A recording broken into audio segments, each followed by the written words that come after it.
All right, one time for your mind. One time. We are getting it once again. Your runners, your local neighborhood runners, Kyle Means, Drew Stevens, and Gabriel Wilkins, right here starting off another session for y'all here on War Media, bringing it to you live from at War Media on Twitter and War Media on YouTube. Thanks for all those. Thanks in advance for all those who choose to join us on this latest adventure, and gave y'all a little bit of a break post finals, but we're back at it for another wild show, jam packed, a lot going on in basketball from the WNBA All Star Weekend, which we're gonna get into in the second half of our show. We're gonna have our guys Josh Hicks and Stephen Gardner should be joining us on the back half of the show to help us preview that.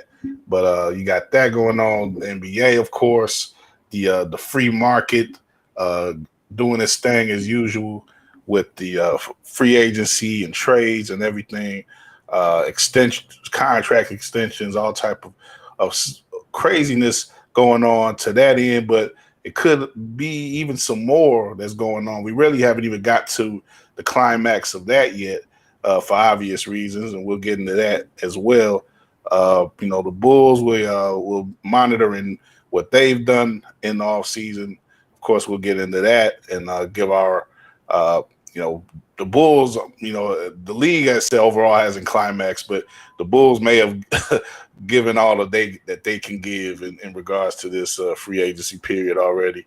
We'll look at what they've done so far and also, you got summer basketball in general, people playing, we had our guy on Law Murray a couple weeks ago talk about the Drew League. You had DeMar DeRozan and already showed up there and balled out. You got the young kids playing Summer League in Salt Lake City this week starting off, and in Vegas they're going to be starting real soon. So we're going to look into some of that as well. Just, like I say, really a buffet of topics here laid out for us as me and the guys get back to work. Appreciate you guys coming on and making some time for me on this Thursday. Pretty good day to be out actually to run something outside this evening. But we got to conserve our energy. We getting up there in age. At least me and Drew are. My birthday, I can't say nothing. I'm getting up there too, but not that I ain't up there just yet. Last year, right. Hey, I wish I could go back there, man. But how y'all doing, man? Overall, besides the aching joints that may pop up every now and then. I'm good, man. I'm getting old, so I'm kind of like really diving into the homebody nature that I've always had. So, I mean, I'm not a big fan of the summertime. I'm not a really big fan of the heat. Like, I ain't a big fan of the crowd. So the summertime just ain't really it ain't my look as it is, man. But I mean, so you just gonna be, I talked to you before the show a little bit. So, but you gonna be outside of town for a lot of the weekend because it's going to be a lot going on between the All-Star game and the taste going on and all type of, there's usually some sort of festivals and stuff that's going on in summertime, shy weekend, randomly, So, yeah, if you don't want to be around people, don't be in the downtown Chicago area. Don't be anywhere. If you like Drew, just stay at home or get out the city. Sit out in the backyard or something, Yeah, hopefully you got a yard where you can hang out and just be by yourself. I don't mind that actually either. But my favorite time. See, yeah, I love it. I love it. Something. I just went to the White Sox game on the 4th of July. I'm about to go on Saturday. My birthday is Saturday, so okay. I was actually downtown seeing the city folks set up for the taste early this morning as I was taking care of some business early this morning. But yeah, this my favorite time of the year. Granted, I'm a homebody at heart, but in July, yeah, I'll be outside. I try to get outside whenever I can in the summer. Outside. Like they be said on the sidewalk NYC video, we outside. But anyway, I'm glad you put it in that context though, Gabe, because that's kind of something I wanted to throw out here early, like in the context of favorite times of year, given that this is a basketball show. And I just want to get y'all thoughts on this particular time of year, post finals. Like, we all love basketball, so we love watching it, and of course, we love watching it when the title is on the line. That's when the game is at its highest peak, But basketball doesn't stop anymore. We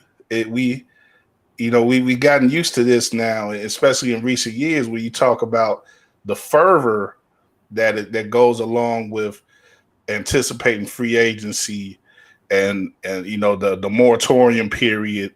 We get a week of that. Even I think people take for granted that moratorium period. It's not just like as soon as July 1st comes that everybody can do everything. You got that few days where it actually led up to I guess it was Tuesday this week, the 5th, where actually everything was starting to go down officially. But it just runs together at that point. You have that, you have, like I said, summer league ball, you have pro-ams and all these different things in different cities.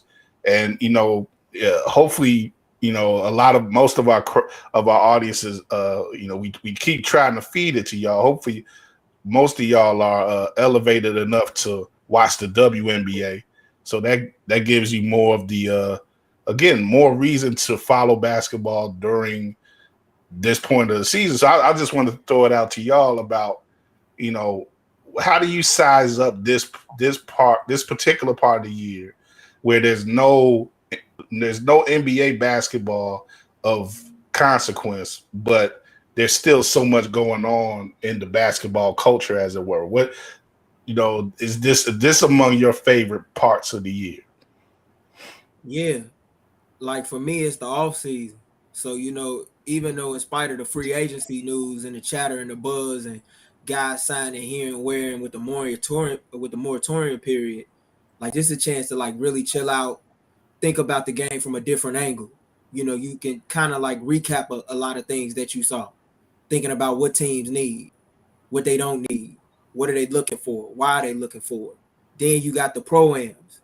The pro-am is how I fell in love with the game of basketball. I had the honor of covering the Ball Up $1 Million Summer Challenge when it was at Dunbar High School several years ago.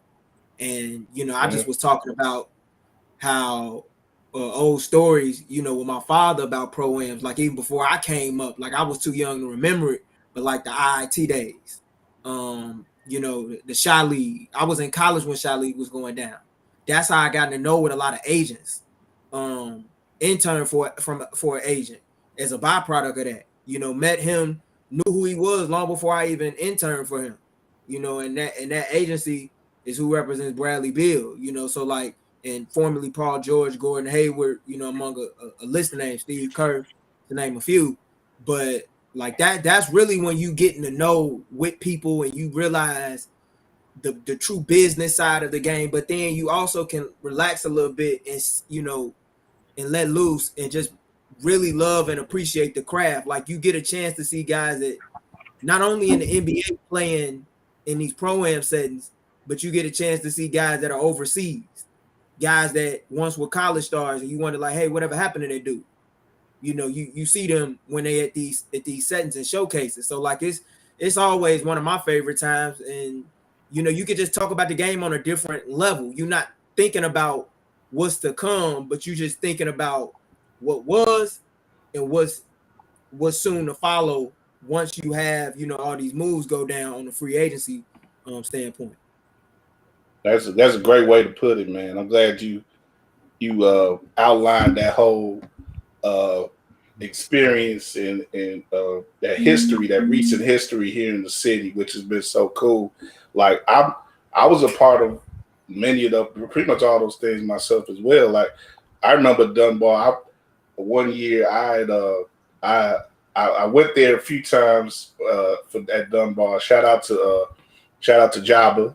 Yeah, You know, I had I actually uh, judged a dunk contest one year at the at the ball up, and so that was fun.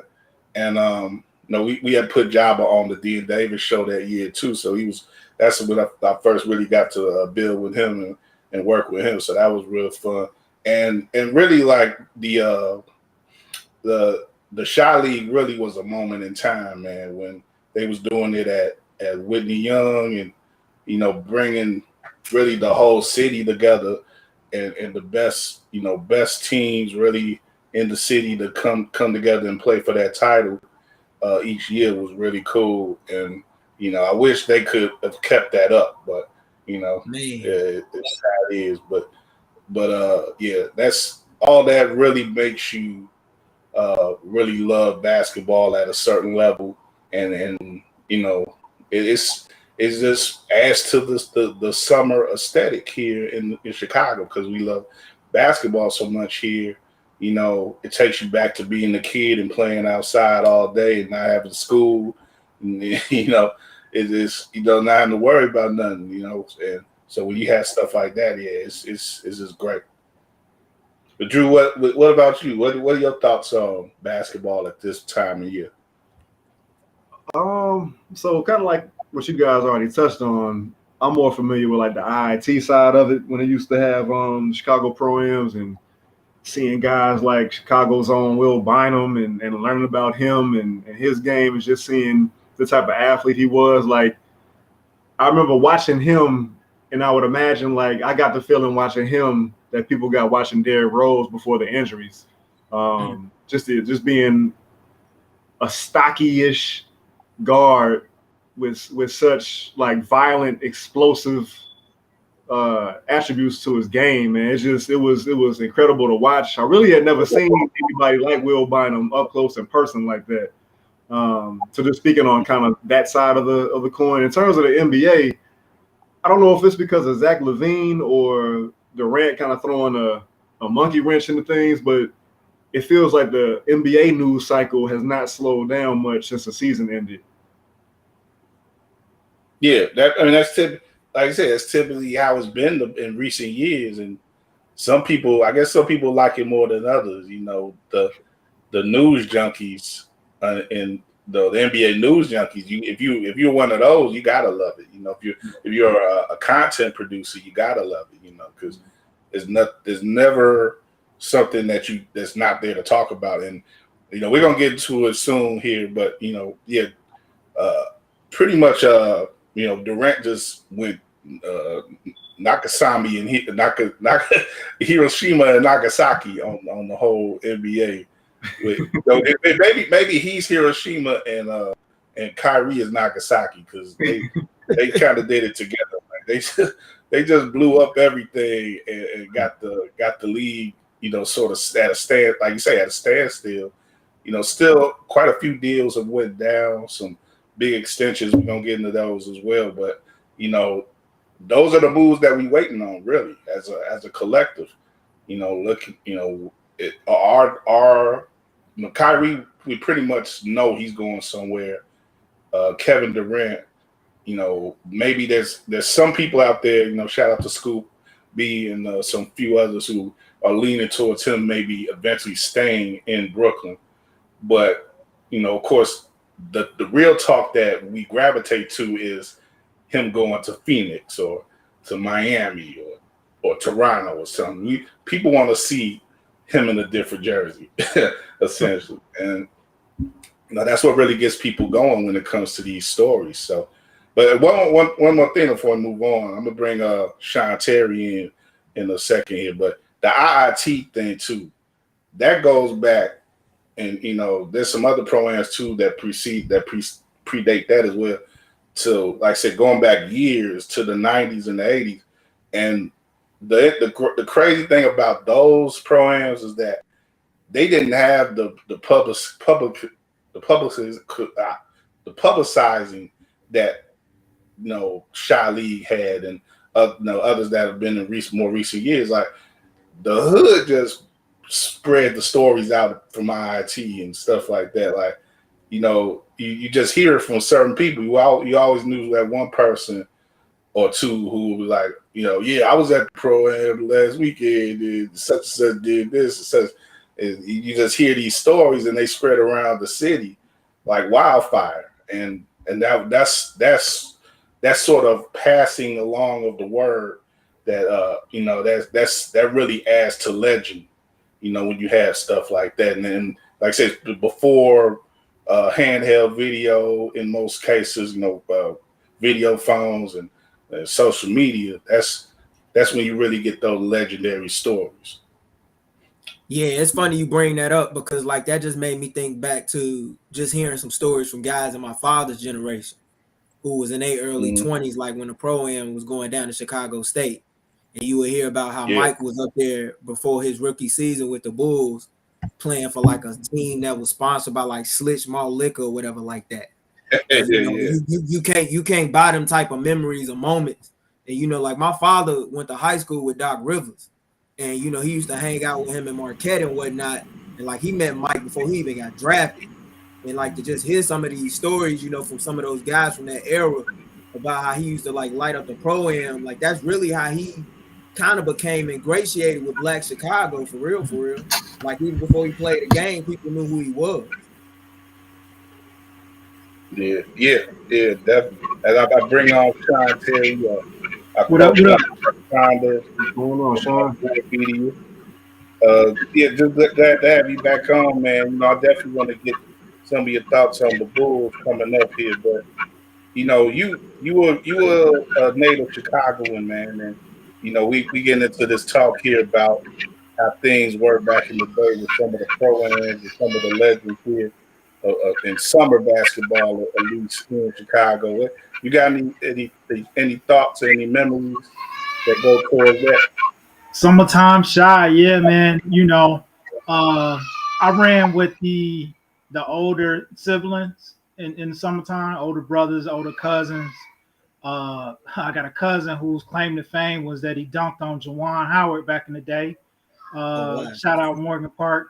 So that was our little stomping ground. Hit up Morgan Park during the day. I'd be on the shorty court, ashy knees, ashy elbows, getting up some shots. And then in the evenings, in the summer, is when it went down at Ada Park. And that's when you would see the likes of Terry Cummins coming back to the crib, Tim Hardaway. I got some fond memories as a kid just being on the sideline holding the keys and the wallets, of the older brothers and cousins while they were out getting their run in with some of the legends in Chicago. And seeing Hardaway just light it up at Ada Park, outside, the wind blowing, and he's still not missing nothing but net. And Terry Cummins looking larger than life, dunking on cats out there. So for me, when I think about the summer and childhood memories in basketball, it definitely takes me back to the moments. Man, that's beautiful, man. That's, to be able to say you saw that, man. That kind of trumps what I see, man, in person. But we were talking about how word spreads around of events and moments like that. But to be able to see brothers like that up close, man, that's something, man. Yeah, it was wild. It was wild, man. Seeing these cats that you collect cards as a kid. So I remember, knowing who Terry Cummins was, knowing that he went to DePaul, knowing that he, Chicago origins, but then actually getting a chance to see that cat, if y'all remember, I might be dating myself, but this was around the time in the late 80s, early 90s. Not every NBA team had a really extensive weightlifting program, but I would say the Spurs were probably one of the teams that did.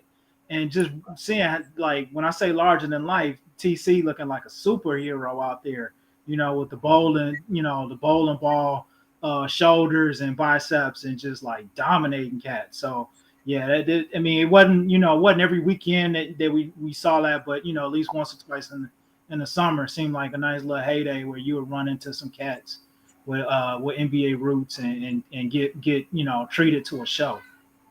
Yeah.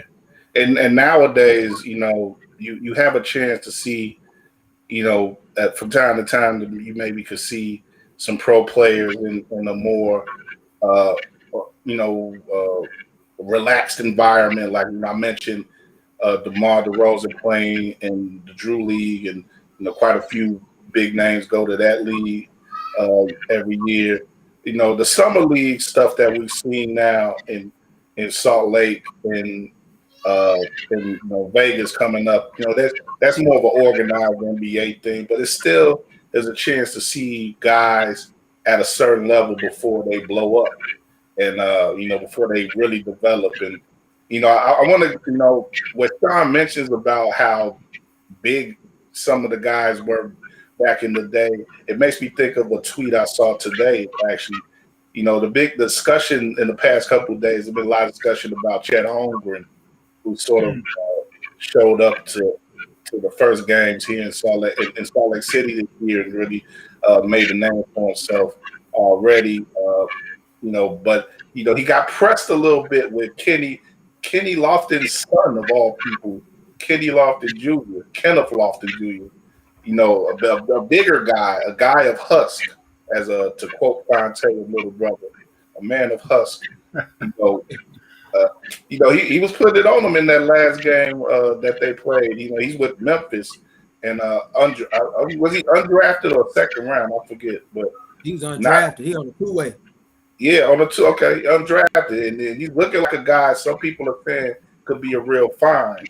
And coming out of that group of undrafted guys this year, but he gave a little something to Chet, back around a little bit in the post, but overall, Chet has had a nice start to his NBA career, as it were, in the summer game. But people are still going to be talking about his until he develops it. They're going to be talking about his prime. And, I just wanted to know what you guys sort of fall on that, that argument. Because the tweet again that I almost forgot. The tweet that I saw today was talking about how forwards used to be in the NBA, and they had big men, not forwards, but they had pictures of Shaq and like Karl Malone looking all swole. Yeah, you saw that game, and then there's a picture of the guys today, and I think it was like Giddy and Chet. It was like Poker Savage. It was Poker Savage. Yeah, not Giddy. Yeah, like OKC front court guys. Right, they got the two string beans, Yeah. I just wonder, like, do you, whether you generalize it or you want to narrow it down to Chet. I think Chet is going to be fine. But what do you guys think about his prospects right now? I think it's just in terms to talk about his body, man. Like it's kind of old, man. Like it's the low hanging fruit. Like he is what he is. He's been this since he crossed over Steph Curry some years ago. Like it's obvious that he's gonna have to put on some weight and really kind of build up his foundation. But at the same time, you remember hearing some of the same talk about Kevin Durant. Granted, they're not going to be used in the same way. It remains to be seen exactly how Chet is going to be used when he gets on the court with SGA and Giddy and the main guys. But maybe this is similar to Kevin Durant in that years from now, all that talk about his body may not quite, have a weight to it. Pun intended. By the time we get to it, Yeah, and this we could go to Giannis. Giannis was very slight, at the beginning of his career as well. This is the pros. People, he's got people going to work with him. Talk about Chet. He's got nutritionists. They got weight training programs. They got. He may never be. He's not going to ever be Xavier McDaniel or Anthony Mason or nothing. But he's still a growing boy. So I'm sure at some point in his mid-20s, he's going to get his body to where it's going to be ideally, and in his prime, he'll be able to do the skills are what they are, and the game is what it is too. Like people don't play the same way that they did 30, 40 years ago. So I don't foresee him being in many situations where he's going to get banged around, even if he has to play Kenneth Lofton Jr. 5 or 6 times a year. Maybe some individual matchups give players problems. Maybe that'll just be a bad matchup for him. But I think most matchups he's going to have Chet Holmgren is going to have a pretty easy time with. I think he'll be fine. But one thing people got to realize, most guys when they come into the league, their bodies aren't what you see in year 5 and year 10. Like I just was looking at a photo, a lot of photos of guys like in summer league, their rookie years, and comparing them to where they are at now. Jimmy Butler had a photo like on like one of the NBA Italian pages, and like he looks different, from 2011 compared to now. James Harden is much different. James Harden was, a slender build, Gilbert Arenas type of like build. Now you see him, he's built like a running back. So like guys getting to work out in the weight room, they work out and they train year round. And like you said, they have nutritionists, they have strength and condition trainers, be it with the team, be it personal, where they do an extension of things to get their body to the level in which we've seen them at. And you brought up Giannis, that's a great example. Because I remember when Giannis was in summer league and I was showing someone highlights of him when I was in college, and I'm like, that guy's gonna be nice once he finds a way to put it all together. And they like, you think he's gonna put on muscle? I'm like, he plays the wing. He's gonna have to put on some muscle. Like that's gonna come over time. Now you see him, he looked like one of the strongest dudes in the league. Right, he moving centers around now. Yeah, but Chet will be fine. Now I am interested to see Chet when he goes up against guys like Embiid and Jokic at the current state in which they're in the prime of their career. But like you said, Cal, I think he'll fare pretty well. And some guys just are who they are. It'd be like, Yao Ming wasn't the bulkiest dude, but he was taller than everybody. And he was like over 300, even though his frame didn't show it. He had that base though. Exactly. Yeah. And when you look at his range and his length, like that was the one, probably one of the best sequences of his first couple games was the one where I forget who it was on who was guarding, but the guy they sort of dipped in, like they were going to drive in, then they stepped back. So on most defenders in that situation on that step back wouldn't have reached him. But Chet, all he had to do was put that arm up. He blocked him, got the ball free in the open, and led to a basket for Oklahoma City. But it started with an unexpected block on a mid-range step back, which like I say, 95% of defenders wouldn't have got to. But Chet, because he's so long, all he had to do was put that hand up. So that's when people talk about unicorn, that's the type of stuff they talk about there. And it extends beyond his offensive ability. It's on both ends of the court. So that the potential is there for him on both ends. It's going to be great to see how he develops. And other players, they like I said, they're going to roll out more players. I think tonight there's going to be the first matchup between Paulo Banchero and Smith. Yeah, Jabari Smith. So that's going to be great to see tonight.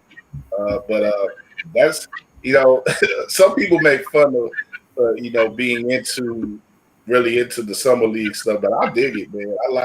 I like to see these young players get thrown into the water right away, and see how they do. It's not indicative of much, and celebrating these summer championships and stuff is kind of crazy. Like when you win a title in Vegas, like you shouldn't be out there like Minnesota in the first round this year. Don't be doing all that. But it's good to see these players play and and in a lot of ways get their first taste of NBA action and see what they do with it. But speaking of a young gunner, I'm gonna bring in one Josh M. Hicks and bring him we got into a whole 5. We got next. We 5 deep now. We got our whole starting lineup. Let me get the screen right for us. There we go, a little bigger. But Josh, what's going on, man? What up? What's up, fellas? What's up, fellas? Glad to see all y'all vibrant faces today. What's up, Sean? What up? What up? This is my guy. What's up, Josh? Yes, sir. Good to see you. Josh, man, what's up, man? You excited by anything with the summer league, man? You anticipating anything with some of these young players? Yeah, I'm looking forward to what the Bulls are going to do starting tomorrow. They start their summer league journey tomorrow, and I'm interested to see. Obviously, I got to pay attention to the Blue Demons. You know, us Blue Demons got to stick together, so I got to see what's happening with Javon Freeman, the hometown kid, Freeman Liberty, playing for the Bulls this summer league. You know, covering him last season. I got to see how his final go around at the Paul, and to be able to see him do his thing there and transition now to the summer league with the Bulls. I'm interested to see what things he's worked on, what game he's improved on, and see how he fares up in the pros professional league perspective. But also a conference foe of his per se, Justin Lewis too. Lewis is that's your cousin, ex teammate. Yes, sir. Yes, sir. You know, Marquette, DePaul run clearly the rivalries in the family now. But at the end of the day, Justin Lewis fits exactly what the Bulls are looking for. We're talking about length, versatility on both ends of the floor, and he made some noise in the Big East, making that all-conference team for the Big East. So I'm interested to see how those two play together, because playing against each other, watching that game up close was very exciting to see. Now that him and Javon are going to be teammates on the same squad. I'm interested to see how they're going to play together, see what that chemistry is going to look like over there. So I'm looking forward. Obviously, I've peeped some things from a summer league perspective, especially with Chet. Chet has been killing. His first go around was, one to remember. But I'm interested to see what the Bulls are going to do starting tomorrow. So definitely going to be checking that out. Yeah, and get a chance to see Dale and Terry as well. But I mentioned some people being high on Kenny Lofton Jr. as an undrafted guy. A lot of people are talking about Lewis as well as a possible find, undrafted. So that'd be really nice if the Bulls can come away with something like that. After not having, just having Terry, I guess in some ways. Some people would say just have, but definitely some promise that is there amongst that group.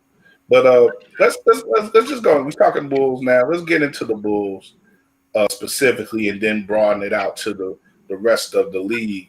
With this moratorium period leading into now officially where deals have been being made, so people are jotting their signatures on the dotted line. Drew, I just saw the tweet you made, the quote tweet on Zach's deal becoming official. He said, what he say about Nick Friedel fuming somewhere or something?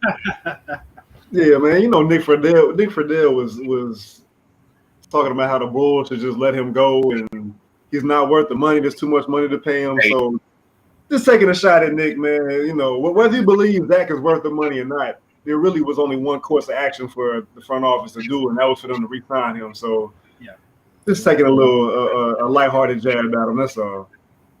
Yeah, I mean, I'll open the floor to y'all, but starting with that, like the Bulls, pretty much their off season right now has come down to these three moves: re-signing Zach LaVine, signing Andre Drummond to be the backup center, and signing Goran Dragic. They've also re-signed Derek Jones, but not much in the way of sparks.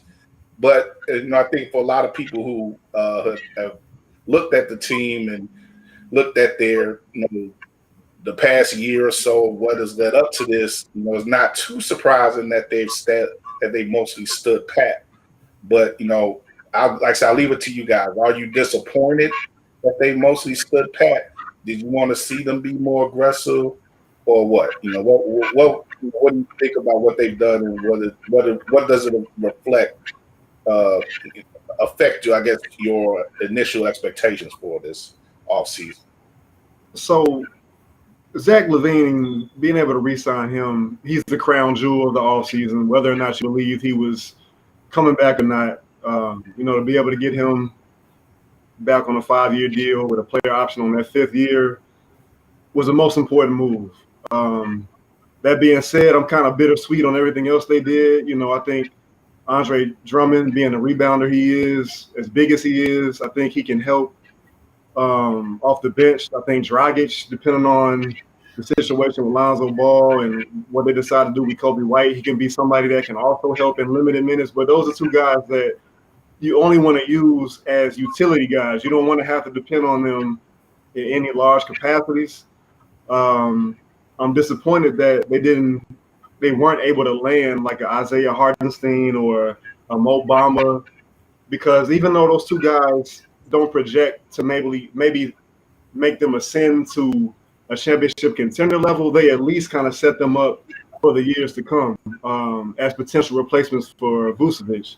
So just in that regard, it's disappointing. My expectations are, again, tempered with this team. I'm not expecting them to land the seed any higher than 5th at best this upcoming season, but I still think they have a good team, or they should have a good team barring health, and their bench is at least marginally better than it was last season. So, as much as Bulls fans want to scream and shout and, set the Reinsdorf's offices or house on fire, like, they are at least somewhat better. Again, granted, Lonzo Ball being healthy and everybody staying healthy as best as they can, they're in a better position now than they were when the season ended. I think they had an average offseason. Now, I do give them credit for, re-signing LaVine. And one reason why I give them credit for re-signing LaVine is the first contract in the history of the franchise that's over $100 million. Bulls typically don't give out that amount of money. Jerry Reinsdorf doesn't typically give that amount of money. Gabe, I just had to get this in right quick. I'm sorry, but that's one of those things where it's like this week the Sharks hired the first black GM in NHL history. That's one of those things where it's like, yeah, are we doing the first black thing still in 2022? Like this $100 million contract in 2022, and you've been the NBA franchise 50 years. I mean, come on, man. That was a landmark day to me. That was a landmark day. People thought I was joking when I said it on Twitter. Like that's a landmark day. I don't even know why when they made the announcement just now that they didn't even have him like sign it like on an iPad or something if he wasn't around to practice it. Like that's a landmark contract in the history of that franchise when you really think about it. He got a deal that not even Michael Jordan could get, like $30 million. When he was signing them 1-year deals, that's like $50 million with inflation now, a season, and which would be a landmark contract for a single season. But like for Zach to be able to get that amount of money, that's a big deal, and it does show that they are at least somewhat committed to a guy that's become their de facto face of the franchise these last few years. I give them credit for locking that up. However, this was a team that said that they wanted to get more athletic. This was a team that said that they wanted to get more shooters. Drummond, I like Andre Drummond, and I think he's a guy that could potentially, at some nights, you might see him starting at the 5 for the Bulls if he's really playing well. Of course, he's a great rebounder, but you still have the same issues that you have with Vucevic in the sense that when guards are out there hunting down mismatches and isolation in the pick and roll, they're going to seek to get him. And when they get him isolated on the perimeter, I wonder how he's going to be able to hold up. One thing we know with Drummond, dating back to his time when he's with the Lakers, and even in Brooklyn, when he gets in foul trouble, he's not really helpful for you. But I don't mind the pickup being a 1-year deal. I don't mind the Dragic pickup, but then you have so many guards now. Between Terry, your first round draft pick, and Ayo, and Kobe, and Caruso. Yeah, like the guard room is deep, and that's a great thing, but it's not enough room for everybody to eat. So who's getting moved? is my question.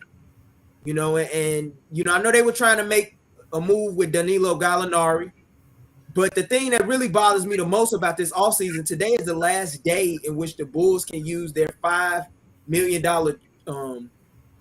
player trade exception or whatever, a TPE on a Daniel Theis, and they haven't used it. You know, if you want to win, you got to take advantage of player trade exceptions like that. You know, and they haven't done that, and I just want to know at some point with this group, they're gonna have to go over the luxury tax at some point. When will they do it? Question, you know, remains to be answered, and it remains to be seen. Yeah, Sean. Like a lot of Bulls fans were disappointed, largely based on what we saw with AK in the first 2 years and making really significant roster changes and kind of catching people off guard and doing so. We saw a different side of that this free agency period, where everything leading up to, you know, the start of free agency, we heard the same message: continuity, keeping the core intact. And I don't know if people were expecting something different, like he was, you know, kind of, you know, doing smoke and mirrors and was going to do something to shake up the roster. But, you know, I wasn't disappointed because everything I heard sort of resonated with the approach that they took in free agency and actually surprisingly keeping guys like Derrick Jones Jr. I actually thought he was gone, you know, and the fact that they were able to not only bring him back, but bring him back on a 2-year deal, I believe, and have it not affect the hard cap because he, you know, the Bulls retain his bird rights. Like, I thought that was a pretty savvy move. Like, yeah, so, you know, not getting the rim protection that you know, I have my wish list, Mo Bamba and some other guys that y'all saw me throwing out there on Twitter. But not addressing I think the rim protection is probably the one thing that has me still a little leery. It seemed like they doubled down on that, just, you know, getting perimeter defenders. We are definitely guard heavy now, and I wonder how the Bulls are gonna, you know, how Donovan is gonna shake that out from a minute standpoint. But you know, it may all work itself out. We don't know the status of Lonzo Ball yet, still, so having that depth may come in handy. So I'm kind of in a wait and see mode. You know, I've started to get a little older and get a little bit more patient when these moves play out. Now that we have a capable-minded front office, you know, I'm willing to give them a little bit more leash to see, you know, how the vision comes together. And here for me, I'll say this: you know, a lot of weight is being placed on Pat Williams right now, right? Like, the Bulls are basically going to say, I said they, you know, a lot of people are saying they're going to sink or swim with Pat Williams. And I don't necessarily see that. You know, I think that if he makes a small jump, an incremental jump, and you know, is a guy that kind of, you know, is a Swiss Army knife type and stays healthy, that'll be great. But there's still that question mark that I think Marko Simonovic is really the wild card in all of this, because he's the power forward, he's the backup forward that you need right now that's on your roster. And if it comes together for him and he makes a big jump, then I think things congeal a lot clearer. If he doesn't, if he's still not ready, he's not physically ready or mentally ready to play at the NBA level, then you have a big problem in your front court, especially at the power forward position. So for me, that's the one player who summer league I'm going to be zeroing in on, you know, really queuing in to his responses when he's put in front of the media and really just looking to see, you know, if he can really make a big jump. I'm with you there, Sean, and I'd love to see Marko take a leap, but I don't think that negates putting any pressure on P. Will too. Like, he has to step up a bit more, especially if plans are going to be for him to be the starting four. Like, you know, by the time we get to, you know, the thing is we won't see him in Vegas, so his maturation is going to have to take place on his own terms, I guess, in private or whatever.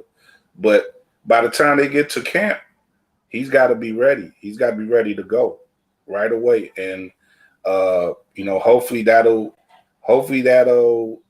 be exhibited by his interactions with the team, and hopefully their belief will be, because like Gary said, Reinsdorf is being cheap, and it's tough, and he's really being himself, and it's tough when we finally do have such a potentially advanced front office, people making decisions on the roster, on the personnel, but the purse strings are still as short as they are. Like, you got to spend money to win in the NBA, and if you ain't willing to simply go over the tax, like Gabe said, then you ain't gonna get nothing in the league. You see how Golden State does it. You see how pretty much every team who gets to the finals, at least, they spend the money that's needed to get there. And if the Bulls don't want to spend money, then they're just gonna be at best a second round team every year. And I want to add to that before Josh goes. You got to think about something. The Bulls always among the league leaders in NBA attendance. They always among the league leaders in merchandise sales. You play in the third largest market in the NBA, and third largest media market. Yeah, you have the money. Cleveland's gone over the luxury tax on 2 occasions to try and help LeBron bring a ring to Northeast Ohio. They don't really have an excuse. And Cleveland's a small market team if you go by metrics and standards compared to the Bulls. So when you bring that up and then you talk about Golden State and Cleveland doing it, where are you in the mix? The Lakers have done it. The Knicks have even done it to put out below average teams. Where are you? Well, Gabe, you a Sox fan too, and the Sox are run. The competition financially for the Sox is Kansas City and Cleveland and Oakland and them. So in baseball you can get away with that at a certain level, but like I said, in the NBA you can't be cheap and expect to win at all. Josh, you got it? Yeah, you can't be cheap. It's all about the Benjamins. You want the titles to go with it. So you got to bring the Benjamins on out, man. You can't be holding that pocket too much. But Sean, you a patient guy, man. Cause you talking about you patient. I ain't got no patience. I went through a whole decade of guard packs where we were completely horrible, and with all the stuff they're doing, and finally we get a chance to go past that. We move on, and we want to be patient again. Nah, I'm not trying to hear all that. You already had your time, bro. It's gut check time. You have already changed the dynamic of the franchise. You turned this team around drastically within your first 2 years here, and you progressed each year. Now it's time to take to that next step, to the next level. Your window is open now.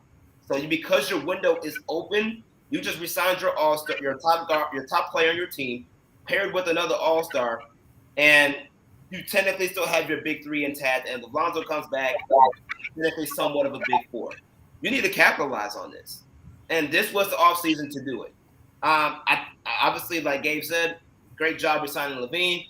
Matter of fact, we should call that day Zach LaVine Day. I will purposely take off work and have drinks just to celebrate myself for this historic achievement by the Bulls. Because, my goodness, who would ever thought this was going to come?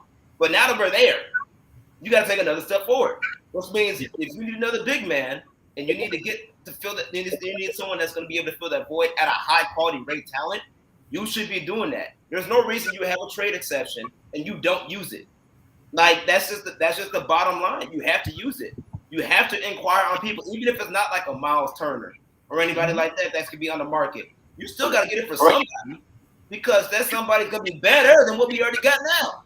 So I don't understand that process of things. Now, I digress. We are way better than the God Packs era. So we have to be happy, have my drinks, we'll be good, mellow out a little bit, we all right. However, when you talk about Bulls and expectations coming from the history of this franchise, the GOAT himself bringing 6 here, and you want to get back to that championship type of level, you got to move different. And you already showed that, you know, you can be like moving silence like Jesus sounds like lasagna. Well, you need to add on top of that mozzarella cheese and get some more of that lasagna in place. Like that, you got to do what you got to do. And it's just, and at this point, there really should not be an excuse why you don't take that extra leap, especially since Gabe mentioned all those things. You're in the third largest media market. You have one of the tops in attendance and merchandise. You have superstar talent now that actually helps fill up those seats even more than when you were filling up the seats before. The resources are there. It's time for you to capitalize on it. And that's where it trickles down from ownership on down, which has always been an unfortunate cancer as to why the Bulls could not win and can't win at this moment past the Jordan era. And if they don't capitalize on this, what's going to start happening is what happened prior to the pandemic.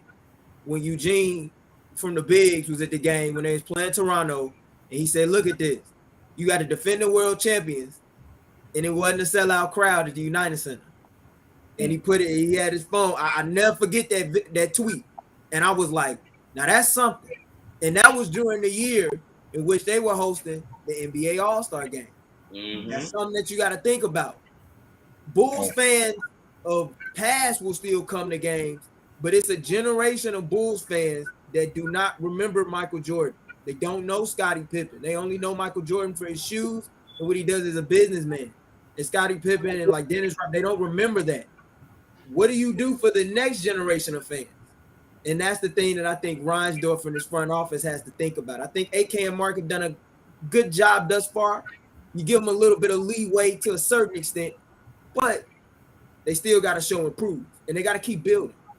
But see, that's my thing, Gabe. So if there's some dissension, which I want to get back into too, but if there's some dissension between what Acme is trying to do and what the Reinsdorf are going to allow them to do, that's a problem. And if the front office was going through this offseason with one hand tied behind their back, then I think we need to look at these moves that they made a little bit differently. But going back to my original point, like that's the thing that's bizarre about this whole thing. You brought in AK and you brought in Eversley and you brought in JJ Polk to be able to to turn this thing around. And they've done a great job at it. And now it's like you putting a glass ceiling on them. Only come so far. If I'm AK, if I'm Eversley, like, are you second guessing taking this job? If in fact what we believe to be true is true, that the Ryans kind of capped them on how much money they were going to allow them to spend. Like, you know what I'm saying? Like, how do you allow them to make the moves that they made, to give up the assets that they gave up, to do the things that I'm assuming you wanted them to do to get your business, get your team back in good standing and help kind of redirect the reputation of the franchise to now just kind of, again, handcuff them and not allow them to continue to progress and do the things that they need to do in order to help this team get to the next level. It's like two forces working against each other, it seems like right now. It's like that in the Bulls front office, and it's like that in the White Sox front office. And one thing about it is you got to think about this.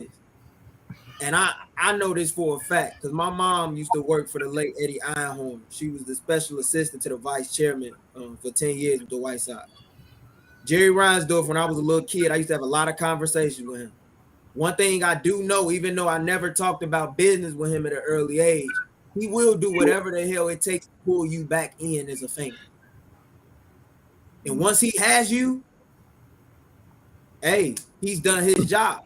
It's about, for a lot of these owners, not just Reinsdorf, but most owners, period, it's about collecting a profit. Like if we look at the NBA and we think about it, there's 30 teams in the league. Only 4 competing for a gold ball year in and year out for real. Everybody else they're not even at the table. They're not even at the crap table. They playing somewhere else on the slot machine. But it's only really like 4 legit championship contenders. What you gonna do to put yourself among them 4? That's the big question that you got to ask yourself. And if you're going to do that, you got to know, like Mike said on Last Dance, that winning has a price. It's just a bad look if you're third largest market and you're getting tax money from other teams that are willing to go into the tax to improve this situation. It's not a good look at all. And maybe I feel like I'm older. I'm one of the older guys here, but that's not a part of the game that I looked at until recently. You know what I mean? So just it kind of blows my mind, man. I get I it. know. I'd love to give. I'd give a certain amount of money to see Little Gabe putting pressure on Jerry Reinsdorf as a little kid. Hey, why ain't you get more free agents here, Jerry? Man, he was somebody. I mean, I didn't talk business with him, but I was always fascinated with things, and I would hear him talk about certain players at high reverence, such as Mike. He never talked about another player like that. You could tell he valued Michael because he knew what Michael bought from the box office standpoint. Mm-hmm. Yeah, it's he's old school that way. We know how he's run both of those franchises for 30 years now, over 30 years. So like I said, he's gonna do him. It's unfortunate because we thought that at this point, with his son stepping up some, and like there was some of the hires that being able to do away with the Garfax era, like we did, thought that would come with a certain amount of progression that will lead to an opening up of business practices, as it were. But it's not completely open that way. So we just got to see how they'll navigate in this new space, and how they choose to keep up and with the other contenders in the league, and see if it works for them. Like in the end, it's going to come down to how these players mesh on the court, and will they mesh in a better way than they will for other teams. We still that still remains to be seen. But there has been an effort there, at least, I guess, but it ain't been the same effort as the Hawks, at least. I got to mention that because today the Hawks have made two drastic trades, and everybody who's a Hawk fan on Twitter is poo-pooing these trades. They think they suck. So I that's one thing I tell Bull fans, but beware. Sometimes you get what you want, and it turns out to be what you really don't want or really need. So I want at this point, bro. I want it at this point. Forget it. I want it. Give me my extra meat, steak, and potatoes on my plate at this 5-star. Give it to me. So you wanted them to trade P. Will for three draft picks? Not necessarily. I mean, you gotta obviously evaluate the package. It's just like you evaluate the menu at a restaurant. Not everybody's worth the extra steak and potatoes. You gotta make sure you get the right stuff at the right place. But okay, you gotta at least consider those things. I mean, you got let's expound now onto the league as a whole, because the big trade that has come about, the big move that has come about, where half of the people you ask will say, good on Minnesota for doing this. The other half, maybe, you ask, maybe they played themselves. That's of course the Rudy Gobert trade. And now with the, in relation to the Bulls, so much talk going into the moratorium period was that the Bulls are in play for Rudy Gobert, this and that. And, as it turns out, some of our trusted reporters have uncovered that the Bulls weren't really in play as much as we thought. And that's primarily because they couldn't have gave a package to Utah that Minnesota wound up giving. And, starting from that, where you give, to run it down, they gave up Pat Bev, they give up, what's my man, Beasley, they give up the picks. Walker Kessler. I got the trade up right now. Walker Kessler, Jared Vanderbilt, a 2023 first-round pick unprotected, 2025 first-round pick unprotected, 2027 first-round pick unprotected, and a 2029 first-round pick top 5 protected. They also gave up Leandro Balmero in that deal. So that's a lot of unprotected picks. So I can kind of understand. And those, when you got unprotected picks, you playing with house money if you Utah. So you never know where those picks can fall. Yeah. Even though they should fall outside the lottery as Minnesota seeks to compete for the playoffs at this point. Right, that's the thing. Minnesota is making a conscientious move. They doing what Josh wants the Bulls to do. They putting the steak on the platter with extra sauce on it. Definitely. And they're creating something that we haven't seen in the league in quite a while, a true twin tower situation. I mean, I'll just give it to you guys. What do you think about Minnesota and what they accomplished here, and do you think it's going to work for them? Their team, that they put a lot of pressure on that Memphis team. It was a great series in the playoffs, but is this something that they can do, that they're going to be able to do to really utilize them as contenders in the West? Oh yeah. They gonna be special, man. If as long as if they keep doing D'Angelo Russell and keep him at the point, they got something. Because you put him in the backcourt with Ant-Man and Anthony Edwards, as long as he continues to emerge, and then I forgot who's gonna be your wing player, but you have Karl Anthony Towns and Rudy Gobert. Rudy Gobert fills the void, fills the role that Minnesota wanted Karl Anthony Towns to play, and that's not Karl Anthony Towns' game. Karl Anthony Towns is a stretch four. He is a versatile stretch four. So he wants to shoot from the perimeter. He wants to shoot the threes. That's his skill set. He's not a post player, even though he can bang in the post. They just opened up his whole offensive game now by bringing Rudy Gobert in there, and knowing that defensively Rudy Gobert is what he brings to the table. So Minnesota, I don't know if they're gonna be better than what they did last year, but as far as an entertainment perspective and as far as an offensive game plan perspective, they just opened up the playbook, and that's something that we would want Minnesota to do, especially if Anthony Edwards takes that next step. That's going to take the Timberwolves to another realm where they can be that second round team. But everything matters at this point really on what they do with D'Angelo Russell and the continued emergence of Russell and Anthony Edwards, because Karl Anthony Towns is going to do his. I expect Karl Anthony Towns to take things to another level as well, just because now he doesn't have to worry about playing the five. He's strictly in that power forward slot, which gives him the versatility that he in pretty much the free reign to play his skill set. So at this point, there's no excuses. Karl Anthony Towns has no excuses moving forward to taking things to that next level. So they have something there, but championship, nah, they still got a ways to go. I give you this, Josh. Like they definitely up their entertainment value. Like I think barring what happens with KD and Kyrie, they're gonna be a must watch. Like in terms of when the season rolls back around, like everybody's gonna be clamoring to see how this team looks with two bigs, with the skill sets of Gobert and Towns. And I don't think they're necessarily a championship contender, but I think they're better than a first round exit that they were last season. So I mean, in the sense that this trade should help them advance further, it's a win for them, and kudos to ownership in the front office for having the balls to pull off such a big trade and give up so much for somebody that a lot of people have a lot of doubts about.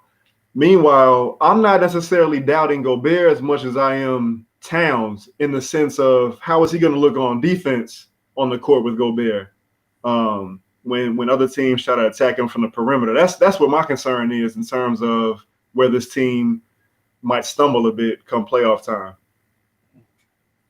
I think that's why they added Gobert, because one thing I saw Minnesota when they played the Bulls, and one of their biggest weaknesses, as great as they were offensively through various stretches of the season, they ain't had no rim protection. And we saw it, in the first round series against Memphis. Ja Morant was able to get wherever he wanted through like the first 4 games until Finch basically said, we're not gonna let him beat us, and we just gonna pack the paint on the drives, and we just gonna force him to kick it. I think this trade is a byproduct of what Ja Morant did to that defense, carving them up left and right. I think the one positive about Gobert being in Minnesota is, unlike Utah, he'll actually be surrounded by quality shooters. Karl Anthony Towns, we know can shoot the ball with the best of them, even at 7 feet tall. At the 4, he's gonna help you stretch the floor. Anthony Edwards is much improved in that regard as a 3-point shooter. Jaden McDaniels, you saw what he did in Game 6 against Memphis. He had one of the best games of his young career to date, and I think he's gonna be a hell of a player for that franchise. And I think he has the potential to be an all-defensive player on the wing someday. So I think he helps their defense, and yes, he definitely makes them more of a watchable team. They'll get more national televised games in the wake of this deal. I can't wait to see their schedule and who they play, on national TV, because those will be big time games. And I think those fans in the Twin Cities will be up for those games. But I mean, it's an interesting move. But like Drew said, I think they're a team that they go past the first round. When the second round comes about, I think we'll really find out who they truly are among the power players in the West. Yeah, and this, I guess, because these, like I said, these are big trades, and they go both ways. Right quick. What do you think about Utah and what this says about them and their plans going forward? Like, is this a setup for another big trade, getting Donovan Mitchell out of there, or are they actually trying to remodel the team in his image, as it were, and making it more appealing for him? Because we know that there have been issues at times between him and Gobert. Are they making the team more ideal for him to be their number one guy, or are they, like I say, setting up another big move? I would do the Wendy here, the Jazz are doing this, and maybe they're doing. I can't do it like Wendy, but what do you think about what's going on in Utah? I mean, I can tell you, I can do my best Stephen A. impression. If I'm Donovan Mitchell, get me the hell out of Utah. Get me out of those mountains and take me to the palm trees, baby. Take me to Miami Beach. Take me to MIA. This is where I do, to answer your question, Kyle, in all honesty. Yeah, I think the Jazz want to make this work with Donovan. But if I'm Donovan, what's the purpose of me staying there? You got rid of my best center. Mike Conley's aging. Joe Ingles is gone. The only best thing from a young perspective is Jordan Clarkson, which is my sixth man. But we barely made the playoffs in the previous years and didn't even make it past the first round. And that's with all of the best talent there. And it's not like anyone's going to willingly go to Utah because, it's just Utah. So no one's really going to go there. So if you want to win as badly as you do, and as he says he wants to, you got Dwayne Wade up in your ownership right down the street. Why don't you ask him about what it's like to win 3 championships in Miami and cross on over? Why not? Because the desire is there. It's been reported that he wants to go to either Miami or New York if he wanted to leave. So you might as well make the call because you already got the resource right there. Make that call, get on out of there, and you know what? You might even enhance if this KD stuff really is happening the way it's being reported that they want it to happen. You could help a 3-team trade and help get KD to Phoenix while you go to Miami, and then Utah, you guys and you and the Jazz and the Nets figure out the stuff from there. But I'm just saying, you can help yourself. If I'm talking to Donovan, I would like, help me help you, brother. Help me help you. Yeah, like Drew, right quick. If they do a 3-way with Brooklyn, we have to get Kyrie in Utah just to see that sociological experience. Talk about buyout. I don't want to buy out. He can't be allowed to buy out. He got to play a year in Utah. This flat world would blow up, man. Set on him for the world. Man, I think with everything that the Nets are trying to get for KD, in addition to where KD wants to go and his stipulations of where he wants to go, I think it may take more than 3 teams to get KD to where he ultimately is going to end up, which a conversation for another day. I think he ends up back in Brooklyn. I think that's his best spot if Kyrie is going to be there, but I digress. I think if I'm Utah, I'm playing the Victor Wembanyama sweepstakes. Like I'm gonna trade Donovan, see what I could do. And I say that because Donovan doesn't seem long for Utah. Josh, you already spoke to the fact that Utah is not the type of place that's gonna lure big time free agent. So I'm gonna take my chances. I'm gonna trade him, get what I can for him, and I'm gonna play the sweepstakes and see if I can get a guy in there, a generational talent, who a lot of people are saying is the best prospect since LeBron James. So that's where I'm at with it. Well, you say, Drew, you got to pronounce the last name for me again, but Wembayama, I believe it is. Wembayama, is that right? But damn about Wemby. Yeah. But from observations, it does seem that they're playing that they're tanking for Victor. I just leave it at Victor. Utah is, but it also seems that San Antonio is in play for that. So comparing the efforts between Utah and San Antonio, who do you think has done a better job of getting the big 7'3" kid out of France, setting them up for next year? Look at who all San Antonio let go. they were willing to part with an all-star point guard, and they did it willingly, and he's on a team-friendly deal. Like DeJounte Murray wasn't hurting San Antonio at all, and they were like, "Hey, we're gonna give him up." And then they didn't even give a qualifying offer to Lonnie Walker, which is what led him to go to LA. Yeah. Like they just basically threw in a towel. Like they're waving the white flag. Then when they got Danilo back in the Atlanta deal, they waved him. One thing about Danilo Gallinari, I don't know if people pay attention to it, but even when he plays on teams that are projected to get to the lottery, they typically never get to the lottery.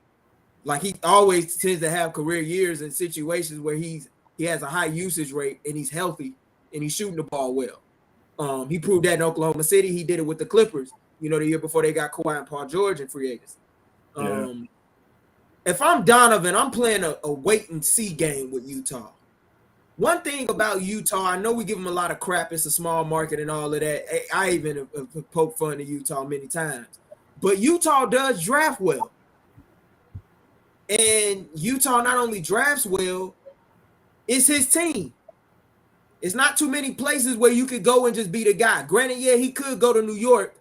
But after seeing what they did with Jalen Brunson, no pun intended, $100 million local guy, congratulations.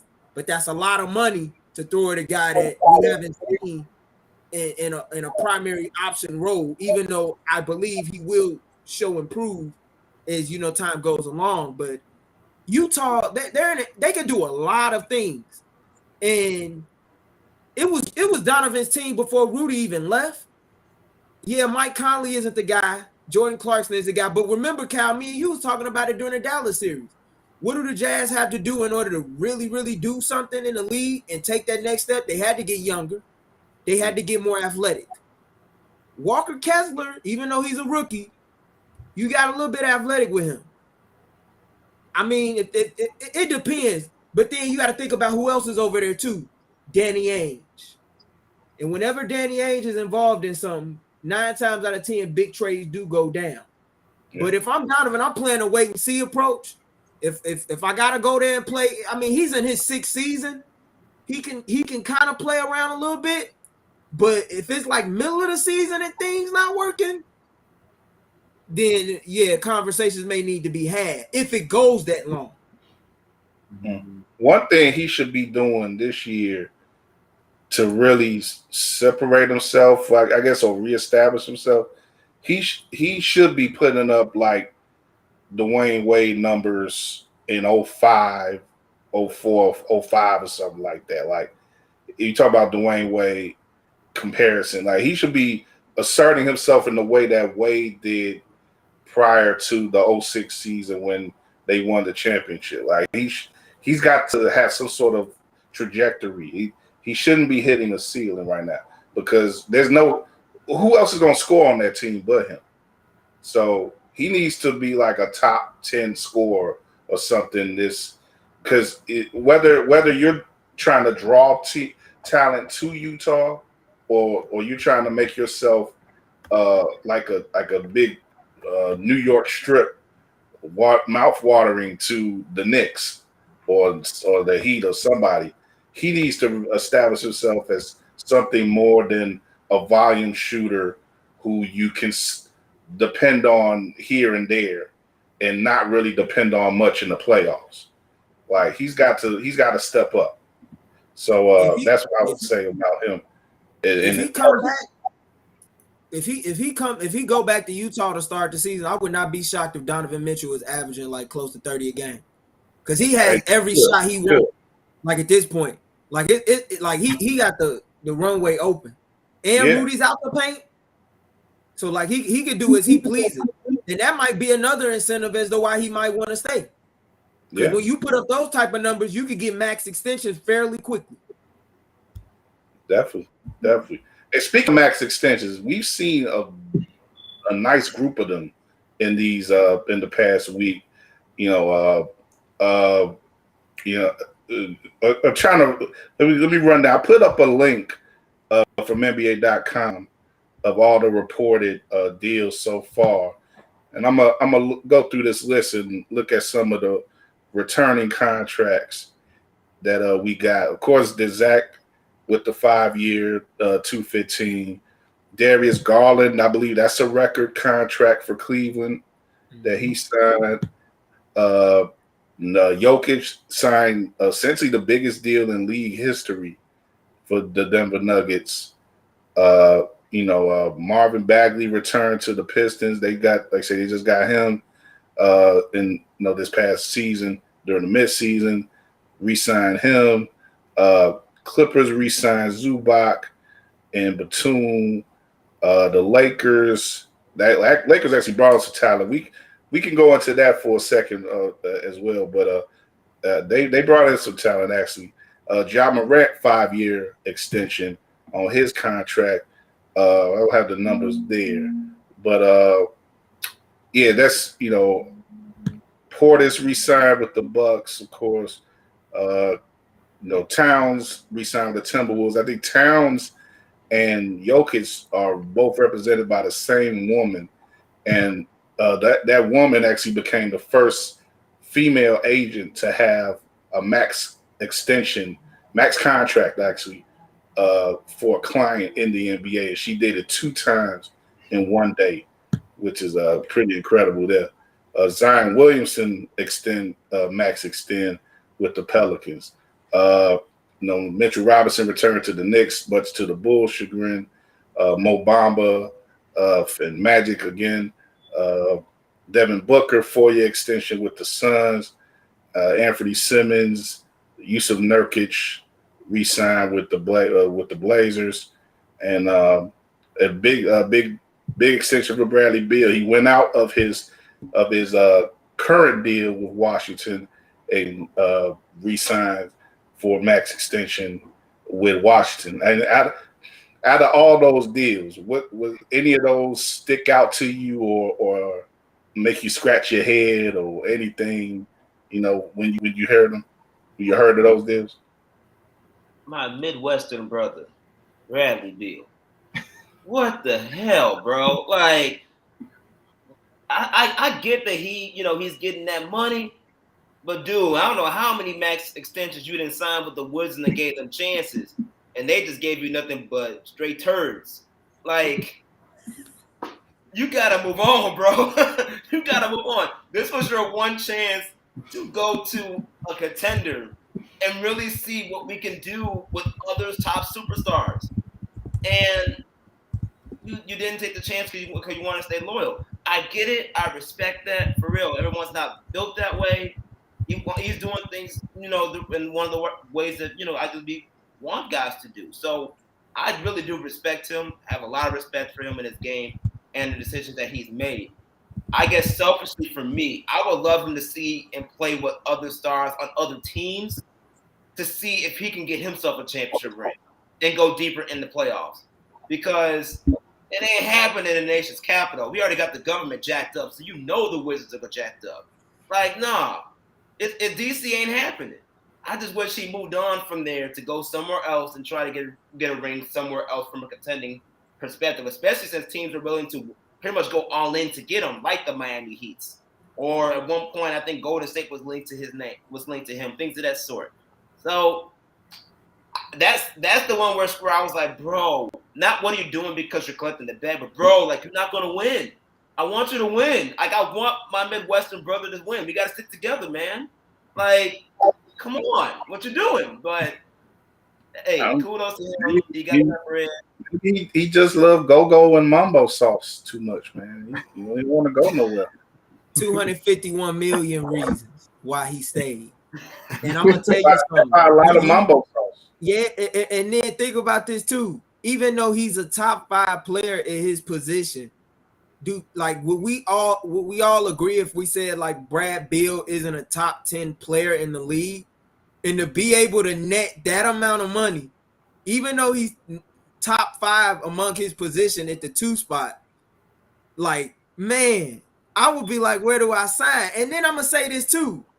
He has a no trade clause in the deal. Yeah. So that's the thing you got to pay attention to. And I think next year will be his 10th year in the league, if not 11th, in Washington. He spent all his seasons in Washington as a pro. At some point, he has the ability to put his card on the table and tell the front office, yo, I've given you so much like my loyalty and devotion. If things aren't right, or if I feel like things aren't right, I would love to take me and my family elsewhere and vie for a championship. He has that ability to do that now. And that's nothing that the Leonsis family, who own the Wizards, can take away from him at this point. I actually was kind of glad that he signed that deal in the sense that he's able to take care of his family. You know, Devin Booker, I'm happy for him. You know, not only to be on the cover of 2K, but you signed for 5-2-14. And then, oh, by the way, you just got an extension with Nike. You know, and he's looking like he's about to be in line to be like the next signature athlete with his own shoe in the years to come. So those two really stuck out to me. I think at some point, though, Josh, you're going to get your wish. And I think we all want to see that. But I think it may be like a couple years down the line because Brad just turned 29. Like, that's the crazy part, too. Like, he's still young. Still got a little time, and I think when he gets to his 30s, he gonna be like, okay, I've given you my loyalty. I would like to, you know, say farewell and let's agree to do a deal together. That's a good point, Gabe. And you know, he doesn't. He's one of those players again, and it's sort of like that way with Drummond. Like when we were hearing about his deal this week, and I was like, oh, he's not 30 yet. Like these players have been in the league for a decade. And you forget that, yeah, they came into the league when they were like 19, 18 years old. So yeah, some of them still haven't reached 30 yet. So but you think of them as these old weathered vets. But time he hasn't got that to that point in time, Bill, where he's feeling that press yet. But strategically, that's a great point you made, Gabe. Having the no trade essentially allows him to pinpoint where his next team would be should he get into a position where he's like, I got to get out of here. So with that no trade clause, yeah, if they can't come to him and say, oh, we're going to trade you to Utah. Yeah, you just deal with it. No, he's going to say no, say, look, you're going to trade me to here, here, or here. And that's it. If you make a deal with one of these teams, that's it. Or it may just be one team. You got to make a deal with this team if you want me out. And that's what he's allowed himself to do with this deal. So it's pretty savvy on his part. Yeah, this guy didn't necessarily raise my eyebrows by signing an extension, but Zion Williamson, re-upping with the Pelicans, and at least for now, putting to bed any risk of him trying to skate town for New York or any other place. It just feels good to have him there. That team looks to be on the rise. They gave Phoenix all they could handle. They found a diamond in the rough, and Alvarado. Brandon Ingram is a fringe all-star who some people might say he should be a bona fide all-star. You got CJ McCollum in there, a couple of really nice rookies in Herb Jones and Trey Murphy. I believe he was a rookie last year. Trey Murphy was, right? Yeah. So, I mean, they got a lot of talent. And Zion is the guy that if he can stay healthy, that dude is a force, man. He may not be the greatest defender in the world, but hell, he can make up for it in a lot of other ways. So for him to re-sign there, it's a win for small market teams, much like, Giannis did when he re-upped with Milwaukee. So, you know, hooray for the small markets. Man, there you go. You know, and it'll make it easier when they move to Seattle or something. That's a team. But you know what? All jokes aside, that's the team we do gotta watch though, because one with Tom Benson passing away and his wife Gail owning the team, like with Zion being locked up now, it's an asset now. Like it's a team that's easy to sell. It's a team that's very easy to sell. It's like, hey, I got your top guy locked up for the next 5 years, and right. Zion, I didn't doubt his willingness to sign there. I mean, when they give you reasons like that to sign, you gonna sign, especially, you know, considering on top of that, like his injury history as well. Like, I'm pretty sure, you know, his reps was like, hey, you take this for now, but if he shows improves, I really believe that Zion could be in the running for the MVP. I really do. Like, people forget this man averaged 27 on 60% shooting from the field. You don't see that every day. Yeah. And he was putting up numbers in the paint like on a level like Shaq.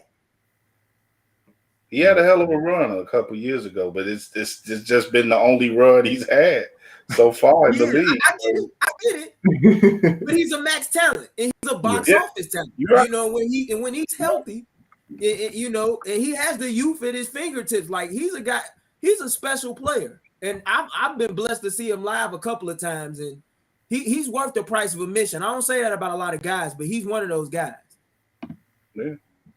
Yeah. I mean, in this, it seemed to be the case. Drew, I'm gonna let you off, man. I'm gonna let you off.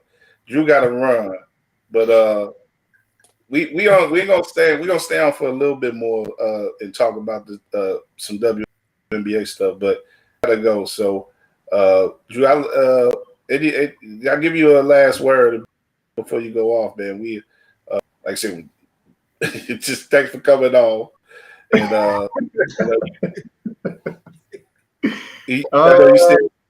man, just everybody enjoy the weekend.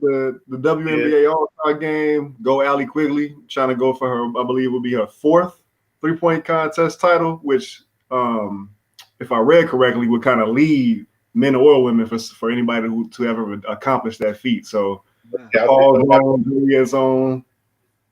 Good luck. Yeah. Well, yeah. Go ahead and plug your stuff, man, before you go. Oh man, y'all can check me out on OnTap Sportsnet. Check me out on Twitter. Got my tagline there. Look what Drew did. Hit me up. We can talk Bulls, basketball, anything, man. I'm all here for the conversations. Let me know how you feel about the Bulls and whatnot. I appreciate you, man. We'll see we get up with you. If we don't get up with you this weekend, we'll talk to you soon. No doubt. Good to see you guys. Good seeing you too, Drew. All right, Brody. Yep. Yeah, and our other piece of the puzzle, Steven Gardner, is having some technical troubles. I was looking to get him on. He's the only one in our group who actually got some credentials this weekend for you know, congratulations to him on that. I guess he finessed it, or his people with nuts and bolts finessed it somehow, because we damn sure had a hard trend getting in there. But you know, it is what it is. But I guess before we go off, I just wanted to get into that a little bit. The Sky actually pulled off another win today, tonight, as we've been talking. Beat the Fever. They're 16-6 now on the year, so they go into the break with a much better record than they did last year, and they are actually going won. I guess not necessarily won the Commissioner's Cup, but they won home court advantage for that Commissioner Cup game. Was going to take place against the Aces towards the end of this month, the end of July here, and so that's taking place here in Chicago, as well as the All-Star game, the All-Star weekend, and you know, pretty exciting, man. They doing, you know, WNBA. I give it to them. In some ways, you know, they're getting the city into you know, festivities and everything. They turned some water downtown orange and stuff. I saw online. I mean, you know, they doing some things, you know, but beyond the fact that we didn't get credentials, I can't necessarily hold that against them, because if I held it against people that they didn't give me credentials, you wouldn't be covering the Bulls. So, shout out to the Sky though. The Sky's been very, the Sky themselves have been very accommodating to Josh and Chris and myself as well over the years. So, much love to the Sky. I really appreciate that they're getting this moment in the sun right after winning a title and, playing some of the best basketball in the league this year as well. Coming into the break, James Wade he's going to be able to coach one of the teams, coaching the Asia Wilson team. And, they did a good job with the splitting up of the All-Stars, doing it like the NBA. They got they're saluting Sylvia Fowles and Sue Bird as well this year, two retiring legends who are going to be playing in their last All-Star game. So there's a lot to look forward to. Like Drew said, the three-point contest, which unfortunately though is not going to be with a live crowd. I'm kind of questioning that decision. I don't understand, but they're not doing it in front of a live crowd. They're actually doing it in the McCormick Place and not in in Wintrust Arena as well. So we could talk about that all day.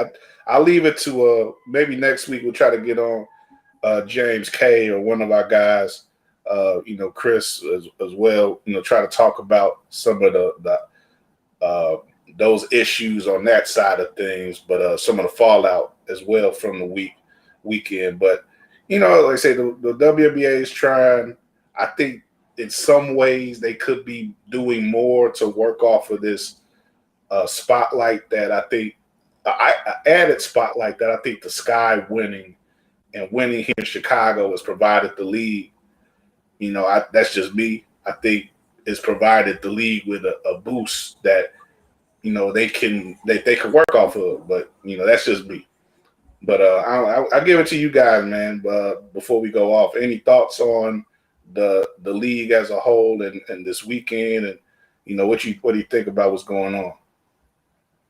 I think it's a huge win for the city in general. I mean, you're talking about in less than 5 years, you have the NBA All-Star Weekend as well as the WNBA All-Star Weekend being back hosted in the city. That's a big deal.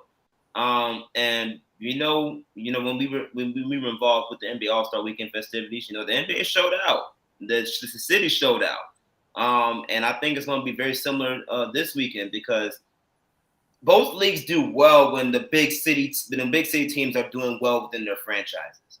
And Chicago is one of those cities where we are able to cater to both the NBA and the WNBA. And when they're both winning or at least relevant, it really does a lot for both leagues as a whole. So I think it's a big win for the city to be able to host another All-Star Weekend just at a different league. And for them to be able to, exploit this, especially in summertime shy, which is that's about to say, John. You weren't here at the beginning of the show. We were talking a lot about summertime basketball here in the city and the environment that comes with that, with different pro-ams and the historical things that have been done in the city. It's dope to be able to have an All-Star game here in Chicago in the summer, as opposed to the winter when the NBA was here. Like, I mean, we still showed out, but it was like in 20-degree weather. Thankfully it didn't snow that week, but it was brick out there, as they say on the East Coast. Like it was the hawk was out, as we say here in Chicago during that week. So, it was, but it was still fun. It was still a lot of fun. But to have something like this in the summer is really dope. And one thing about the city of Chicago, man, we love All-Star games anyway. Anytime when we don't get too many, it's only 3 I can recall in my lifetime. The 03 MLB All-Star game, the 2020 NBA All-Star game, and the 2022 WNBA All-Star game.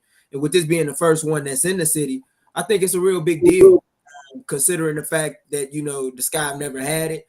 and the fact that the Sky are having it, the defending world champions, coming in with one of the best records in the league. You got 3 All-Stars, actually 4, I believe, with Meesman, right? Yeah, with Meesman, yeah. So Meesman, CP3, and Kalia Copper, and Courtney Vandersloot, James Wade, lead team Wilson. It's a good look. I wish I was able to get a ticket, but it seems like it's gonna be a fun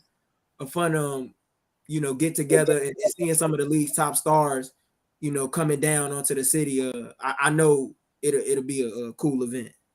Yeah, shout out. I was about to say his name, but one of our colleagues, I'm gonna leave his name out, but one of our colleagues, that we text with, said that he might sell his ticket because he might could get $200 for it. So I'm like, that's I was looking at them prices. Yeah, he right. He right. That's pretty good for a WNBA All-Star game, man. I kind of regret not putting in. I put all my eggs in the credential basket. So that's another thing, kids. Don't put all your eggs in one basket. So learn from Uncle Kyle. But always get you a ticket that you could flip in the meanwhile. But anyway, but yeah, it should be fun. It should be a fun and again, looking at events like this and weekends like this, you have the ancillary events that occur throughout the city. People, the NBA, nothing beats the NBA All-Star Weekend. This, whatever you want to call it, Black Thanksgiving, as some people call it, whatever. But it's as much of a convention, a basketball convention, as anything. And that was such a dope weekend for just networking and events all over, all hours of the day. You could go to places and do things, and involving the basketball at every level. And I think there'll be quite a bit of that too with the WNBA. Like I say, not on the same scope as the NBA, but the WNBA. I've already been seeing some things out there. So if you see anything out there that you think can support the game and go out and show out. We definitely, like I say, as always, we endorse the support of the game in general, support of women's athletes, athletics. Go out and show that these things are profitable and that they're fun and that people can enjoy them. And maybe they'll come back to Chicago sooner or later, and maybe they'll make these events bigger and better and more profitable, and that could go back into the sport of women's basketball and the WNBA league. So that's all that in the end that we want to see. Yeah, but we'll leave it at that, I guess, at this point. We got no more shows coming up to you. I can't say when exactly, but I guess next week we'll probably come back with something again to recap the All-Star Weekend and look at how things played out here. We may be outside, like I said, we Josh and Gabe, we will be outside in some manner this weekend. So we'll probably have a couple stories between us to relay back to y'all from what's going on, from what happens this weekend and everything regarding the All-Star, or even, like I say, other events that's going on here in the city. There's a couple of basketball related things that have come across my desk that I'm interested in going out to this weekend. So we'll keep y'all up on everything as usual. At every level of basketball, we keep our eyes and ears open, and until we just keep our eyes open, of course, on the NBA and the free agency. We don't know when news is going to break on any deals involving certain Brooklyn Nets, but when the time comes, we definitely will be on that as well. And also, we should mention, as we put it back on the screen, free Brittany Griner till Brittany Griner is free. Bring her home. She pled guilty on that charge in Russia today. That's sort of a formality at this point. it's a hell of a situation. But there's going to be a lot of exposure of her situation this weekend as well. That's the great thing about these sort of events as well. The platform that they provide us, an added platform. And, a lot of people are going to be speaking up on her behalf here in Chicago, this weekend. So, we want you to, be among those if you like. And, we put the link up every show, wearbg.org, if you want to be more informed about what's going on with her. If you want to just sign petitions to bring her home, keep on making that noise. Free Brittany Griner until Brittany Griner is free. We definitely support that. And that's it for now, guys. I'll give you one more chance to speak if you got anything to say. No, man, looking forward to this weekend. I know I'm gonna go to 35th and Shields, see what the White Sox on, but after that, I'm gonna try and see what's going on with these All-Star festivities and whatnot for sure. Yeah, there's some stuff out there. I'll definitely let y'all know what I see if I see anything more coming across. Josh, what's up with you, man? You gonna be? Oh, Josh, yeah. We may see Josh out in these IG streets this weekend. See, following some of your favorite WNBA stars. You may see Josh pop up in a couple IG stories, man. We'll see about that. If all else fails, I know we talked about something, regarding the Jordan thing that's happening Sunday. But aside from that, I might be in the building Sunday. I might be in the building to check out the game. We'll see. But outside of that, let's put it this way: be safe out there. We're still in the middle of a pandemic, so be safe out there. With COVID, everything. Be safe. Be responsible, and I'm a man that loves to have fun and do his thing, but don't be stupid. Just don't be stupid. Live your life and do be responsible with the things that you do. That's all I ask. Yes, and be aware out there. Be thoughtful of others. If you see any weirdos out there, man, you may. I abide by any snitching of any weirdos, man. Especially after what happened in Highland Park, man. Look, we got to stop this madness, man. We got to stop it, and we got to come together and protect each other against these evil people out here. I'd have no problem calling them evil, man. If you go out and do the things that people do, that people are willing to do at at places like parades and churches and peaceful gatherings. These people don't ask for these to be in these situations. And if you're willing to put people in a situation like that just because your life is screwed up, man, just get out of here with that, man. We got no time for people like that. So, rest in peace to those who we lost this week. And let's hope that there's no more tragedies this coming weekend.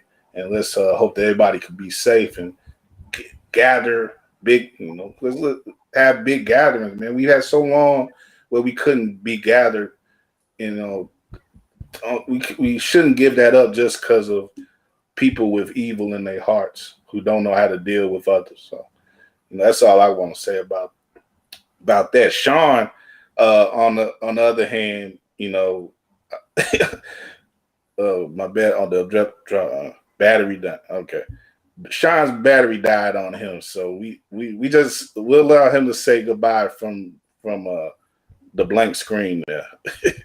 But thank you for coming on, Sean, man. We appreciate you. And appreciate you, brothers. Appreciate everyone who supports our show and WARR Media. Like I said, we'll be back soon next week at some point. Look out for us. Subscribe to us on Twitter. Follow us on Twitter at WARR Media. Follow the homies individually. And subscribe to us on YouTube as well, and you'll know in advance when we come on live next here with Runnin with WARR and all our other great shows on WARR Media, including In the Scope with Josh Hicks and At Bat, our baseball podcast. Gabe was on there last week. had enjoyed themselves as well as Chris. They were both on the last week. And, of course, Second City Sports with Sid and Lakina. You could get those rebroadcasts after they come on Sports Zone Chicago. So, just keep rocking with us, keeping it hot throughout the summer. And in the meantime, enjoy your weekend, enjoy the weather, and keep bouncing.